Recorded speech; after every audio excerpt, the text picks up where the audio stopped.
All right. Hey, folks. Thanks for coming back to the VWID Talk podcast. We're back again with your hosts, Wes and Jan. And this is the podcast where we talk about all things electric cars and try to help people understand the positive value that they bring and the general enjoyment we get out of modding ours. And so we've been really blessed to be part of the VWID Talk community.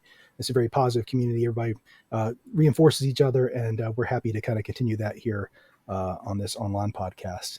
So today, Jan, you want to tell us about Bill? Yes, today we have a special guest, Bill Carlson. Hello, Bill. Hello. So he is, I would say, the extreme modder. So he electrified a dream car. I'm not going to spoil yet the name of it because it would be a little queasy here today. So he modded his dream car, converted to electric without any kit. So with his head and hands and 3D printer and all the tools that he has in the garage. If you want to learn more about Bill's projects, look up for his name on YouTube and follow his channel. He has a very in-depth coverage of all his projects. So Bill, welcome, and thank you so much for joining us today. Yeah, thank you for having me here. I'm happy to be here. All right, thank you. So let's maybe get into the quiz section. So you EV converted a car that has one thing in common with the VW Golf Mark 1. A spoiler alert, it's not VW. But the car was built or designed by the same designer as the Golf Mark 1, Giorgetto Giugiaro. And also the car was featured on one of the Hollywood films that had to do with future. And so you brought your car even further into the future. That is unbelievable. Yeah, it is. I was going to say, go ahead and buzz in if you know the car, but now everybody knows it now. So everybody knows it. You spoiled it, Jan. I did. Oh, okay. So Bill, which car it is? You have a model. Yeah, right I've got a couple models of them here right behind me. So it is a 1981 DeLorean. Amazing. That is impressive. Yeah. So tell us the history, like how you got the car. And it felt first that you were restoring it. That at some point it felt like you decided, let's make it future-proof. I always bought it to convert it to an electric vehicle. Okay. I've actually, I was talking to my wife about this, and even when we had first met, and we had only, just moved into each other, and we were talking about our hopes and our dreams and things that we wanted to do in our life. I told her back then, this was like 15 years ago, that I wanted to buy a DeLorean and convert it to electric. So that has always been my dream, something that I've wanted to do forever. This is definitely one of those pinnacle vehicles of certainly my childhood that I've always wanted. And the opportunity came during COVID. So when COVID hit, there were some people who were laid off and things initially. And I don't know for sure, but I think something was happening and this guy needed to get rid of his vehicle quickly right at the beginning of the pandemic. And I just found out that I was going to be able to work from home forever. And I saw it come up. And at the time I was driving a Honda CRZ, which is a fantastic car. And I saw that DeLorean being offered for sale for basically $20,000, which was a good deal. And I said, Emily, my wife, I want to buy that car. And she's like, I'll let you buy that car if you sell your current one. So I sold it. She within the week, that car was sold and gone, and the DeLorean was on the way. She had no idea that I was actually going to do it. But so you were using the DeLorean as your daily driver for some time? I just didn't have to drive anywhere during the pandemic. I was working from home, so working at Microsoft, making video games. Didn't need a car. It was perfect. Worked great. Wow, that's amazing. That's amazing. And of course, that's the car that ended up, when it grew up, it became the Cybertruck, right? That's right. So it was always destined to be electric. I hope the DeLorean is better looking. I hope people agree. Yes. Yes, and it's I think more compact, more stylish. But let's don't judge. I'm sure there are some other people. There might be people who listen to us that would not agree with that comparison. Well, no. I mean, I think even Cybertruck owners think that the Cybertruck is not. It's not designed to be beautiful. You can probably make it beautiful, but it's designed to be interesting and cool and futuristic. And I think there's a lot of great things about it. So no, it does look really cool or interesting. Interesting. Interesting. Exactly. But so seen them wrapped, and but you've heard every joke there is about, of course. Right. You gotta keep it below. Obviously, you can't go over 88. On the DeLorean, yes. Every time I take it anywhere, It is an attention grabber. Yeah. There's no car that I've ever been in or driven or anything like that even comes close to it. And I've driven some pretty nice cars before, but this is on a completely different level. Wow. Right. You stop at a stoplight, people will scream at you, they'll drive by, they'll honk, they'll roll the window down. I love your car. Where's the flex? Have you ever? Yeah, right. Have you ever seen one on the road though, besides yours? Yeah, absolutely. So there's Okay. another person in the town. I live in a small town, Ellensburg, Washington, and there's another person in town here who also has one. His is more stock, still gas powered and everything. And yeah, there's also a shop near Redmond. It's in Woodinville. And that's a shop where they do a lot of restoration and repair for DeLoreans. So if you're heading through Woodinville on Woodinville Redmond Road, I think, or whatever that road is, heading up to Woodinville, there's a shop there. You might see half a dozen DeLoreans sitting out front. Oh, that makes more sense. If that shop is there, that more people in your area. I've never, maybe once in my life, have I seen an actual DeLorean on the road. Yeah, they're pretty rare. I've seen them, I think, on the screen, obviously the Back to the Future movies, but I think in Wedding Singer, the rich boyfriend had a DeLorean this was in the mid 2000s. So, otherwise it's the car of legend. And yeah, as in my childhood, it brings back happy, warm, fuzzy memories. Absolutely. Good choice. We admire your taste. And Bill, let's go to your EV conversion, because you worked on the car a lot. So you first had to build a workshop so you can work on the car, right? So initially I was just, in a townhouse with a 2-car garage, and trying to work on it in that was not very fun. But I fully replaced the frame, rebuilt the suspension, new brakes, basically everything in the frame is completely brand new. So it has a brand new stainless steel frame. Everything was new. Now, did you build it with DeLorean parts, or did you build it custom? It was, I'll say, not original spec DeLorean parts, but there is actually a very big community for DeLoreans. And so almost no one runs stock stuff anymore for your suspension. We all do coilovers with adjustable stuff on it, and, bigger brakes, vented brakes, all that kind of stuff is very, very popular in the DeLorean community, especially because the car's 40 years old. So you want upgrades on it. Oh, sure. But you need all those things to if you're going to do an electric conversion, because you need the stopping power, and you need the stronger frame and the better suspension. Yeah, absolutely. So it's great that some of that research had been done already. Yeah, there's Flying Miata that does Miata stuff, and so there's a bit of a crossover there where you can get a bunch of Miata parts to fit on the DeLorean. Interesting. I guess those are good. People like those. And for those that would like to get some background on the frame, it is actually very innovative that the car was built on a X-like frame, or like 2 Ys as they call it. So you furnished your shop with a professional lift, right? So you can work on the car as well. That's impressive. So luckily we moved out of this 2-car garage. We went to a place that has a shop, and it is decked out now. We weren't able to do this in like the downtown, like Seattle area. It's just too tight, When we moved out here to Ellensburg, I've got a very large shop. I have a car lift, welders of every variety that you can imagine, and drill presses and metalworking gear, and all of that kind of stuff. So now I've got just an amazing shop to be able to work on the car. Wow, that's impressive. And if you check Bill's videos on YouTube, you will see how he also worked on the shop. So that's impressive. So Bill, at some point, how did you decide what type of donor car would be the one for your retrofit? Yeah, this was very early days when I bought the car. Basically, I knew that I wanted to convert it, and so I went into Excel and I just listed out every single EV.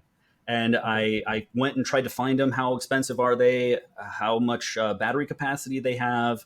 What is the motor, situation? Is it all-wheel drive? Is it front-wheel drive, rear wheel, whatever? And then from that, I narrowed down which ones would be a good fit for the DeLorean.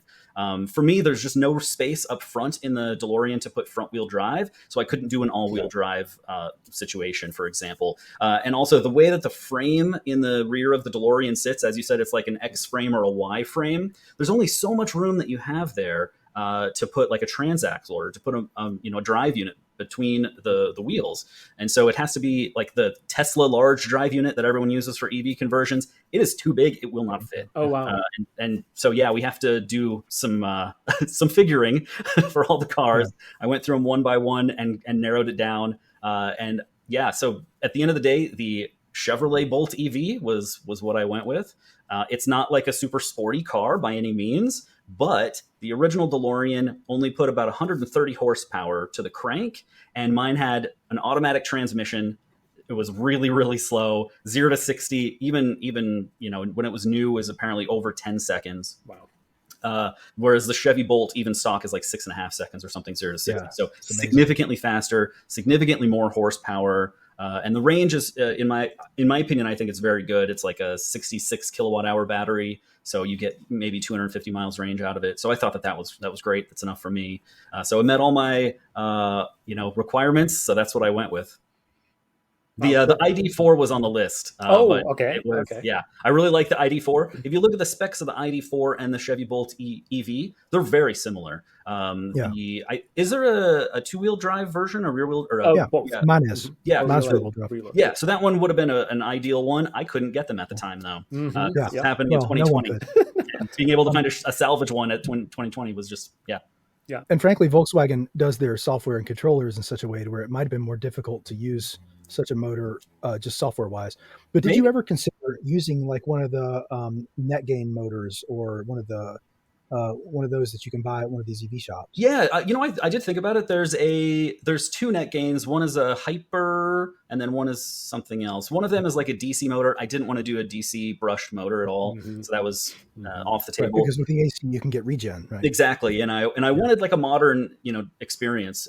So yeah, I think it's called the Hyper 9 motor. Yeah, the Hyper V9 I think is what it is. Yeah, so I did consider. No, not Hyper V. I'm sorry, Hyper V.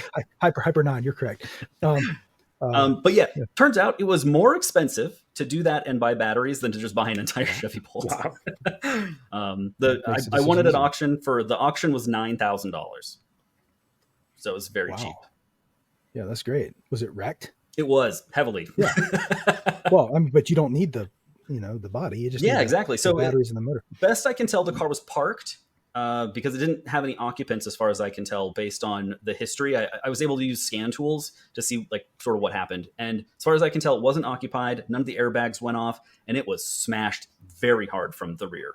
So the entire hatchback is just completely smashed in all the way up through the rear seats. The rear suspension was all destroyed and ripped up and pushed up front. The doors were even, shoved in on the sides because the impact was so strong. So it was hit very hard from the rear, but there's nothing in the Bolt in the rear as far as mechanical components. So I thought the battery would have extended far enough back. It basically dinged the battery. Okay. But have you heard about the recall for the Chevy Bolt EV's battery? Yep, we have. Yep. So I have a brand new battery. Oh, very cool. I purchased the Bolt, and it was still going through the recall. My battery happened to be one of the months that was most likely to catch fire. And so because of that, I was fast-tracked. Even though my vehicle was salvage, I was able to get it running and driving with a smashed-in rear, and it was hilarious. So I was able to take that to a nearby dealer, completely smashed in and destroyed, and they replaced the battery. Okay, so you were able to replace the battery. So now you have brand new battery. Yeah, so brand new 0-mile battery, and all of the other components. I basically just stripped the Bolt bare, just ripped everything out of it. The full electrical harness, the body control module, ECU, all that kind of stuff. Ripped everything out and melted it into the DeLorean. Yeah, literally, right? you couldn't have planned it that way though with the battery situation. That's so fortunate. And I had no idea when I started. I was just expecting to use the battery as it was. It's and like maybe it would have been miles on it, so it's not like it was particularly high mileage or anything. How many miles? I think it was 65,000 miles. Really? In 2020 already? Okay. Yeah. Well, people love those Bolts, and I think it's a real shame that Chevy isn't selling them. Everybody that has one, particularly the older, the EVs, not the EVs, like it drives great. I think once the seats got more comfortable in the later models, they really, and of course that doesn't apply to you. Yeah, it doesn't apply. I have heard that the seats are uncomfortable. Right. So did you pulled out the transmission of the DeLorean and you're direct driving the wheels, or are you driving the automatic? Okay. Yeah. So I took the entire driveline out. The DeLorean is a rear engine and like there's a trans axle bolted straight to it.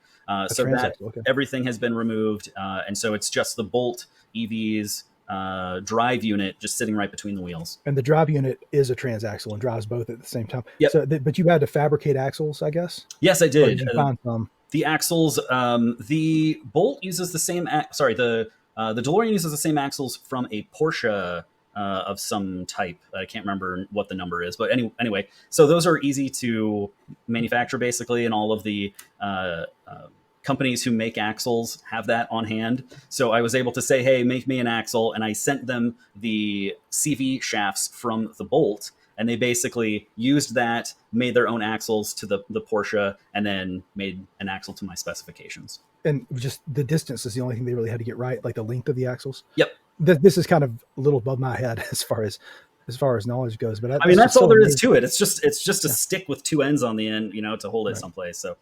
Right.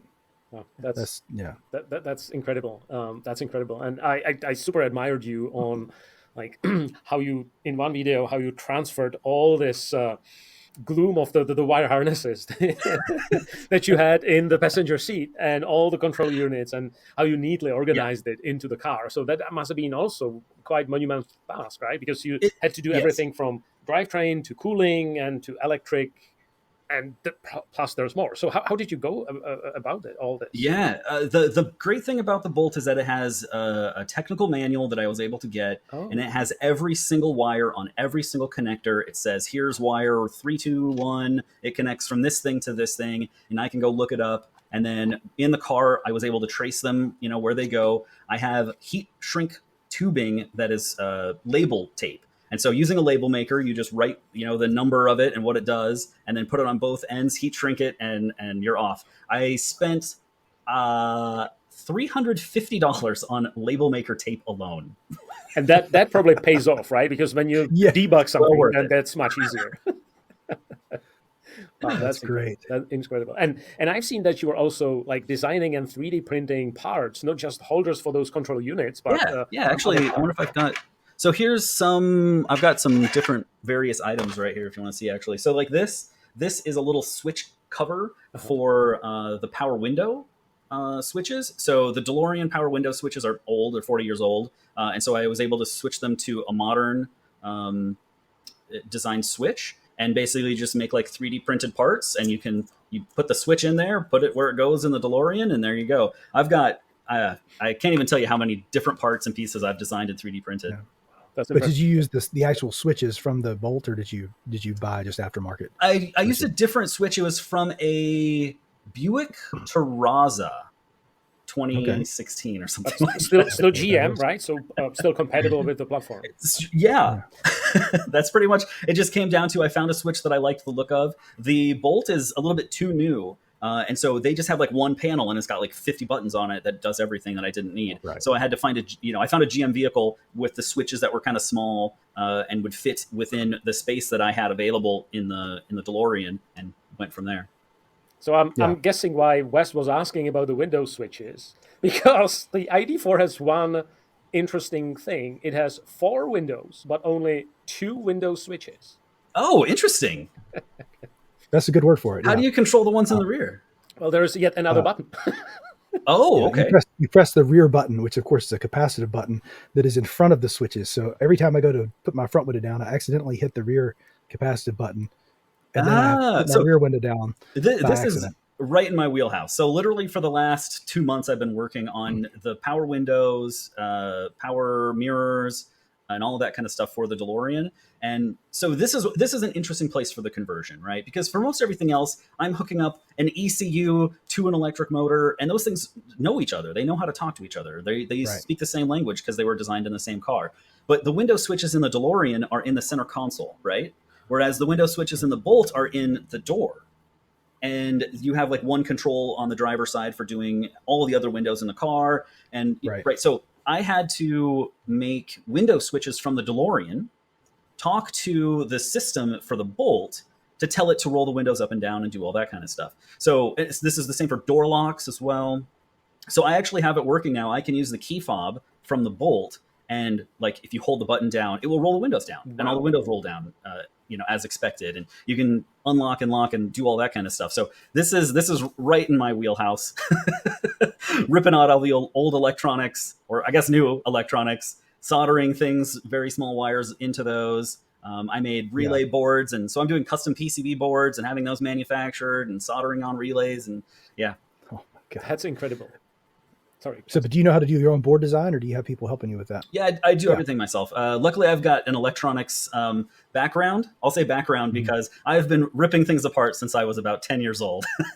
Yeah, that's a great skill. I've got a local engineer that does those things, but I can do some of the programming on it, and I can sort of look at the circuit, but I can't tell you like where a voltage regulator needs to go or how to that this is just. Yeah, I definitely get a lot of help from the internet. Yeah, well, yeah, don't we all? Same for us. We have some fun projects with Wes that we'll tell you all about after sometimes. Maybe when we have a chance to grab a beer or virtual beer together. I'll fly out there. Like, there's less misinformation in the circuit board manufacturing information on the internet, it seems like. And, you don't have to worry as much about being led astray. I don't know. Sometimes you can tell somebody that really... I was reading something in one of the electric vehicle... for my wife has a Mach-E, one of the Mustang. Yeah, that's why I've got one. And well, there's this great thing where they're talking about adding a trunk switch, a hatch switch that normally you do it on the screen, but they have the Ford Escape and the Ford Explorer and maybe a couple others have the same console, and it's modular. The headlight switch, you can literally unclip the max defrost module and clip on and put a button in there. The trunk module. Yeah, and you can put. I've got a box of them right here. I can check. Well, it's kind of off topic, but I bought several to mess around with it. And the long and short of it, though, somebody was like, "Oh yeah, you can it's got the connector on the back. You can just take the wire, strip it, fold it over, and shove it into the back of the housing." And I was like, "No, don't do that." Like, I'm not an engineer, but that's just asking to come loose and short somewhere. Yeah. And all it does is it shorts that to ground to open the trunk. But I found the repair wire number. It was like, buy this wire, stick it in, and then use a butt crimp, and and people just do crazy things. But I can crimp things and I can plug things in. But when you're talking about custom welding and fabricating PCBs and things like that, I'm very jealous of both of you gentlemen. That's a great skill. I have a very understanding wife and also no children. So I have ample free time to work on this kind of stuff. And so, Wes, by the way, if you want to, I think that was a beautiful welding job that you did, Bill, when you added a snowplow to your Ford to the F-150 Lightning. Right? That's amazing. Yeah, as far as I know, I don't know if I still have the only one, but I certainly have the very first F-150 Lightning electric truck that is, got a full snowplow on it. So I can sit in the cab and it moves left and right and up and down and can plow the streets up here. Yeah. That's impressive. People are going to learn what these electric trucks can do. They are fantastic for plowing. Yeah. They're heavier than a regular F-150. And so the extra weight helps when you're pushing snow. Yeah, I bet. All-wheel drive. They're quiet, so you don't have all the fumes and noise and all that kind of stuff. You're just, the only thing you hear is the scraping of the snow going away. Yeah. It is such a nice experience. And a very different experience, right? Like no diesel engine kind of. Yeah, exactly. You're just sitting there like rumbling in the seat. Yeah, and I love diesel engines, but me too. I loved it better when we have. I told Jan in our first conversation we have a local biodiesel plant that made bio for a long time here. Are they paying us less? No. Yeah, no, okay. They should. Well, they know the one that was here is not, but there's a new local one that bought the customers from the old plant, and bought's a strong word. It's more of a co-op than anything else. But he goes and collects oil from restaurants and makes the biodiesel here. But the electric, it's funny that people want to trash the truck because of the towing range, and I think a lot of people don't really pay attention to what towing in a diesel or gas truck does to your range. And then the other part of the equation is how often are you towing most people are towing their boat to the lake or something. Yeah. You're not towing it 400 miles and if you are, then maybe you just need a diesel truck. But but most people that would have one, it's like if you're using your truck to commute 99% of the time. Yep. And then when you want to tow your boat to the lake, that's 30 miles away or 10 miles away. And a good friend of mine owns a solar manufacturer, a solar maintenance company, and he bought a Lightning and really loves it. And then his wife got an 94. So we've but for his job, he drives that thing to work, and they're pulling stuff and hauling stuff and being able to power 240 volt tools and right out of the bed. I've done concrete work, and I'm working down the street, putting in a new mailbox basically, right, for the community, and being able to just plug in an electric concrete mixer right at the back of the truck, right? Like it was amazing, and no diesel fumes. You're not listening to the exhaust, it's going the whole time. you're just like everything about the truck I absolutely love. I'm not a big truck guy, but out here in Ellensburg, we have a lot of uses for trucks out here. Well, you are so now, I'm putting my it to friend. use. And you probably have even a lot of sun hours, right? Do you have a solar, or are you thinking about solar? I have a very, very large solar system. Oh, wow. Okay. Yeah, I have 37 kilowatts of solar. It is it's a ground array, 110 feet wide by about 11 feet tall. So we generate on a bright sunny day 250 kilowatt hours in one day, which is enough to power about 10 homes for a 24-hour period. Are you able to resell all that, or are you having to store it to use it? Yeah, it goes right into the grid and we get paid for it. You're getting paid wholesale? We're getting the wholesale rate out here. So they just, in North Carolina, they just changed the regulations last year to where you no longer, they used to get net metering. So it would basically offset, which is the same as getting retail rates, right? You're offsetting, but they would only allow you up to a certain point. But I think the upside is now that you get paid wholesale, I think you can install as large of an array as you want, and you can sell all of that to the grid. Of course, with that rate, I would want to store as much as I could and use it myself. Yep. I'm just waiting for battery prices to drop. Actually, it's the inverter prices that are really expensive, because these days you can get batteries for pretty cheap. You're getting in the $100 per kilowatt hour range now for batteries. But those inverters, if you want an inverter that's big enough to run your whole house, I mean, you're still talking, $5,000-$10,000 for that kind of thing. Yeah, $5,000 for a 5 kilowatt one. Yeah. Or something like that. Yeah. So, that's a shame. But you can always get the batteries by just buying a bolt at auction, right? That's right. That's honestly, like, I expect to do that when the time comes. Especially a lot of cars have LFP batteries now, which are really fantastic. I was going to say, for fixed storage, you want LFP, right? You don't want the... Okay. And if you've got a car and it's got, 100 kilowatt hour battery pack in it or something, that'll run your house for, easily like half a week, if not a week.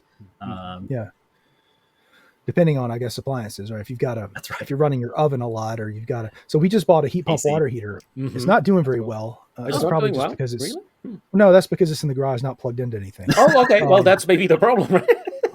It's like having a weight rack in your garage, right? It doesn't help. Right. It's just if you got clothes hanging on. No, it's a heat pump water heater, and it's an 80-gallon one that I got damaged, so I hope it works when I plug it in. But they're very expensive, to the point where you wouldn't think it would make sense to make it work. But you save something like $50 a month in energy costs. It's enough to pay for itself in a pretty short period of time. Yep. And they make heat pump clothes dryers, but they're so expensive, and it saves $3 a month. It would take forever to make back the money. So that's the only gas appliance I have is a clothes dryer, but everything else is electric. And so I imagine if you're running the normal, when your electric resistive water heater kicks on, it pulls 5 kilowatts. Oh yeah. And so, that'll eat through your battery pretty quick if it's running, if you got teenagers taking 15-20 minute showers, or filling up the bathtub. But yeah, I think for most people, I think that's why people are so excited, for the F-150 Lightning's vehicle to load or vehicle to home capability, and what's supposed to come possibly maybe to our ID4s, at least vehicle to load, where you can use that as a backup battery. Is there a lot of modding around doing vehicle to grid? So like in the Bolt EV, what a lot of people do is they'll run the 12-volt system, and then they just run that through an inverter, and then they can power their house or whatever off of that. Mm-hmm. We didn't explore this enough, I feel, but allegedly the hardware that is in our cars can do that, but the problematic portion is the software. That doesn't. Software, got to unlock it for now. Yeah, exactly. We're working on it. Yeah, we're working on it. Yeah, exactly. So, Bill, back to your DeLorean super project. What did the DeLorean community say about that? Because I can imagine, like, there's so many passionate people in the DeLorean community. Yeah. So the interesting thing is there are probably 20 other electric DeLoreans out there. So mine is not the first. It's the first to use the Bolt, and it's like they're. I would say that I have maybe one of the longer range ones, or at least did. I think somebody's got like 100 kilowatt hour one with a Tesla packs in it now, maybe. But so for a while I might have had some world records there. But yeah, the DeLoreans going electric are pretty popular. I will definitely say that there are some in the community who only respect things that are stock. So they don't like, oh, you're tearing up the car, you're ruining it, and all that kind of stuff. So I try to wear the, ruining it as a badge of respect. Right. Well, Jan and I think are more like, we want it to look stock, but not. Yeah. It doesn't need to be stock, right? Right. It wants to.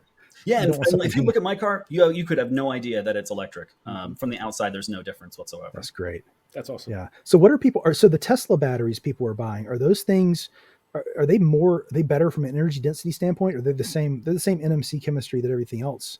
Right? It used to be that the Tesla packs were way superior to anything else. But I think nowadays, if you're going for a modern one, they're pretty much in line. However, there are certain features that the Tesla packs have that make them like very nice. And I say this as someone who's not, I don't own a Tesla, and I didn't use Tesla parts in my conversion. Yeah. But having the batteries with integrated cooling tubes, where you just plug cooling in and that is super, super handy. So there's a lot of other advantages to them. The BMS. It's hard to argue with the engineering job that they've done. Absolutely. I'm sorry I interrupted you. You're saying the BMSs are pretty great as well? Yeah, so there's like an integrated BMS in each one of the packs, each one of the modules. And then you have a board that you can just plug in. You replace the BMS board that's on it with your own, and then you can plug that into your own monitoring system and that kind of thing. And it seems very easy to use, and there's just really good, I would say, community support if you're using the Tesla modules. A question I had for you that I didn't have for you until just now, but it's a question I had. The BMSs don't generally speak the same language, right? I mean, are they mostly on the SPI bus, or do they speak the same language? I mean, they do not. As far as I'm aware, none of the BMSs interact with each other in any positive way. You need to write custom code in order to, if you have your own BMS. Have you looked at DIY BMS? Have you seen that? I have. And so this is a guy that's got a GitHub page where he's published. I wish I could say his name on the podcast. He's got board schematics and a BOM, a bill of materials, and everything. And you can go to your favorite board house. Like we used Battelle in Canada before, and in New York, and you can make these boards in quantity and do them for your friends if you want. But literally make your own BMS. And I think they can communicate on SPI or on RS-232, RS-435. I'm out of my depth here, but so you popped off the Tesla BMS and plugged. Well, if you were to do the Tesla, you would pop off that and do your own. And in the Bolt conversion, what I did is they have a BMS. Normally, it's within the battery pack itself, and it's just got. I mean, there's 98 cell groups in the battery pack, so you've got a box, and it's got 98 wires, right, that go to each one of the individual battery cells within the pack. And so I have to do that since I split my battery into multiple packs within the car. Yeah. I've got an orange tube that runs down the length of it, and within that tube is 100 wires that connects from the rear to the front, and the BMS is kind of in the middle of the car. So you have in the Bolt, the battery was like a skateboard underneath the car, right? And so you had to open it and put some modules to the front and some to the back, right? Yep, exactly. For space constraints and probably for weight distribution, I imagine. Yes, exactly. So the weight of the car, I mean, most of it is in batteries for an EV, right? And so the pack in the Bolt, I think it's about 1,000 pounds. And so I split it up into basically two sections, a front half and a back half. Half of it is under the hood, and half of it is in the rear where the engine used to be. Mm-hmm. So you don't have any hood space anymore, any trunk space, but you've got not much. I mean, that's not why you're not taking this thing on road trips. No, I'm not. So I did maintain it internally. Like if you're in the car, there's like a rear, they call it the parcel shelf. It's large enough for a golf bag. And so I maintained that. So if I want that's to go useful shopping, to a lot of I folks. can go golfing. Okay. Yeah. That's great. That's fantastic. But that was the thing, just because Jan more so than me have been diving into how many modules there are in these modern cars. Yeah. How many did you have to keep? How many did you try to keep as few as possible? Just the engine controller and the coolant and the battery monitoring? Or how did you decide what to do, and how many did you keep? So when I went into the conversion, I decided from the beginning that I wanted it to be a full donor experience. So I wanted to take absolutely everything that I could out of the Bolt and put it into the DeLorean. If I were to try to remove any cells or modules from it, then the BMS wouldn't know how to talk to it. It's expecting a certain number of cells in there. So I was going to ask that question too. That's good. Yeah, so it's every one of them. There are 10 modules in the Bolt. Interestingly, there's probably a way that I could make it smaller because the battery is broken up into. Okay, so the way that you make a battery pack. You start off with cells, right? Like if you've got like a AA size battery or something like that. And then you take a handful of those and you put them in parallel, right? And that gives you a cell group. And then you take a whole bunch of those and you put those in series. So it adds up the voltage. And so at the end of the day, you've got a combination of parallel cells and series cells to end up with a 400 volt pack that might have, I think some of the Teslas have like 20 cells or something like that in parallel as well.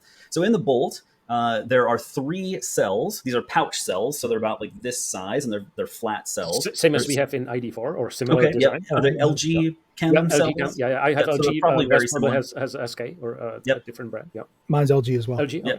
So they take 3 of those and they weld those together in parallel, and then they take 96 of those cell groups and put those into the full pack that gives you 400 volts. So if I wanted to, I could potentially have taken those cell groups and broken them.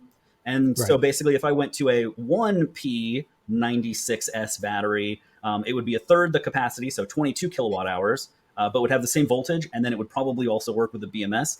It might throw errors, though, because the capacity would be a third of what it's expecting. Yeah. But somebody with a smaller car that wanted to use a Bolt for a donor, that would be a good they could definitely way to do that. It's a lot of work, though, I'll be honest. Oh, no kidding. Very You'd have to write software. That's what I was wondering. You're not having errors thrown up all the time because you use most of the modules. I mean, I do have some errors thrown for things that I just haven't hooked up yet. Like my, like the hood ajar sensor, I don't have hooked up yet. So that kind of gets thrown. And there's some various other things. Yeah. All the things that I haven't hooked up yet, they throw errors, but none of them prevent the car from driving. So Bill, what was... when a door is not a door, right? It's when it's a jar. It's a jar. Wing ajar. So what was the first ride that you took with your car? When it was gas or when it was when it was converted? So when it was converted was a year and a half ago, I think. That sounds about right. It was in the wintertime, so it was in like January. It had freshly snowed when I finally got it working, because of course I'm not very good at time management when it comes to building cars, because it's a very new thing for me. I wanted to have it done while it was still like nice out, but I didn't make it there. And so it was a very snowy and foggy day when I finally got the car running for the first time. But it's, I haven't been stranded by it once. So it's, been pretty reliable. And I mean, that's what any one of us would have done. Was as soon as you get the car working, you just you have to try it, right? Absolutely. Even if it's midnight, like you have to try it, right? And just out of curiosity, if you would kind of look back and think about, okay, so maybe this decision was great, this choice wasn't that great. Like you've learned a ton. Like, are you documenting it? Are you thinking about sharing this with the community? And what would be the number one thing that you would maybe do differently? I will definitely say that if I do another EV conversion, I am not going to do this whole donor situation. And it's because it's frustrating dealing with the Bolt EV when I'm a software engineer. Like I want to write the software. I want to go in, I want to tweak values and fiddle around with stuff. And while it's nice that I didn't have to do that to like get the car running and driving and that sort of stuff, now that I don't have it, I'm kind of locked in, and it's kind of frustrating. So I kind of like, if I do it again, I will probably go the route of taking a Tesla drive unit, putting that in with its inverter or whatever, whatever drive unit I can find. Okay. And then finding a different set of batteries and putting those in. So I'll do a more piecemeal approach if I do it again, which I think the next one is going to be a Nash Metropolitan, might be the next vehicle. I've also talked about a Carmen Ghia.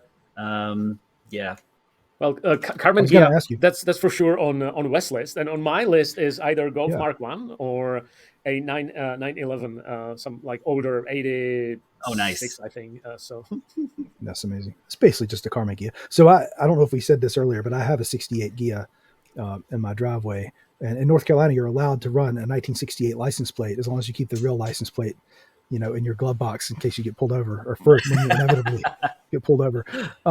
But it's the starter motor smoked, and I'm like, do I really want to replace the starter motor, or is it time to just go ahead and do this conversion? Yeah. And so I was looking at places like I don't know if you've heard of EV West. Oh yeah.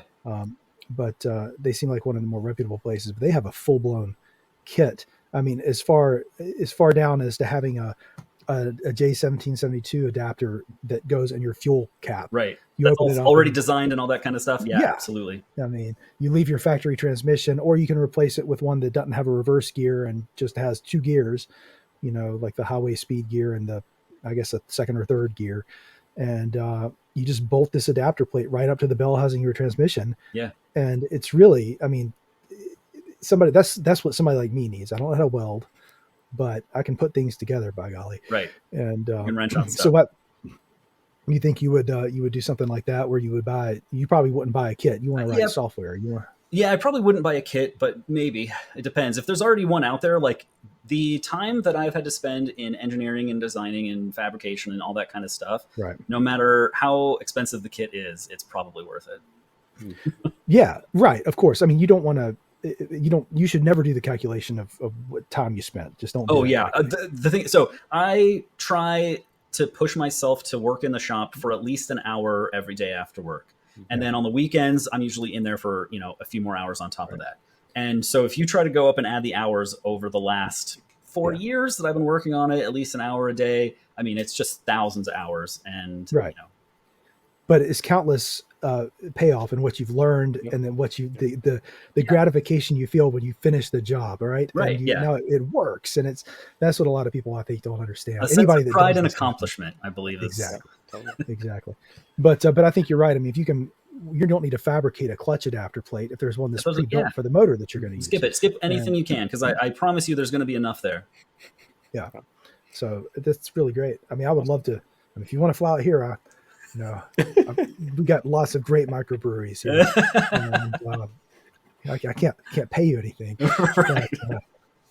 But this Gia is something that's begging to be driven around. There you go. And that's the only time I've ever had somebody look at me and give me a thumbs up. It's probably the feeling you get with your DeLorean, is when I was driving the Gia around town, and some 19-year-old kid is like, yes. Yeah. And no, they're nice looking. I actually just saw one on the road last week.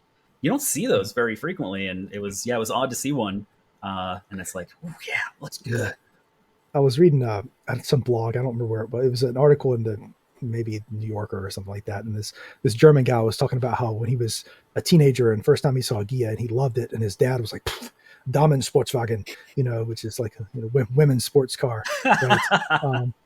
This for girls, which might have been true at the time, but now, men my age are like, I want one of those. Yeah. And I think they look great. I love, the Carmen design, right? Wasn't he designing? He's the Italian designer, I guess. I'm actually not sure who designed that one. I'm not sure either. Well, I can't remember if Gia is could be the name of the. I homework. think Carmen is the designer. It could be I'll go do that. A homework for all of us and you all as well. I think we have time for last question for Bill, and we'll wrap up the discussion for today. All right. So Bill, why don't you go ahead? So Bill, what is the next big project? You mentioned, of course, DeLorean is now done, and you're thinking about few cars. Like, would you do this again? Oh, absolutely. Yeah. Okay. So I'm definitely going to do another EV conversion. Okay. Just kind of depends what comes my way. I've got some stuff. I'm still wrapping up a lot of stuff in the car. I want to get fast charging. I want to do DC fast charging in the car, and it doesn't support it yet. So in order to support that, I need to do full AC system. So sort of, I'm trying to do double duty right now in my learning. So I'm going to be putting an AC system in the shop. So that way I can buy all the tools and know how to do AC systems. And then I'm going to do that in the car. So hopefully I can, that way the batteries get nice and cooled and I can do charging. I should be able to use Tesla superchargers on the Bolt now. So that's probably the next thing on the list in the short term. I wish all you had to do was just plug one of these in, right? I've got the switch. Yeah, right. Just plug it in. Yeah, there you go. There you go. Yeah. Slap the logo on the box. So Bill, thank you so very much. We are so grateful that you shared your experiences and anecdotes with everybody on this podcast. We'll be thrilled to have you sometimes in the future, maybe when you do the fast charging on a Tesla supercharger or some other breakthrough that you'll go through. Thank you so much for joining, Bill. Much appreciated. Yeah, thank you. This has been super fun. So interesting. Yeah, thanks a bunch. All right, that would be it for the VWID Talk podcast today with a special guest, Bill Carlson. make sure you follow him on YouTube. He documented everything in video, so you can literally look at all what we've talked today. You can make it real for you today, now. And of course, continue in the great discussion about driving electric at vwidtalk.com. And see you next time. Thank you. Bye.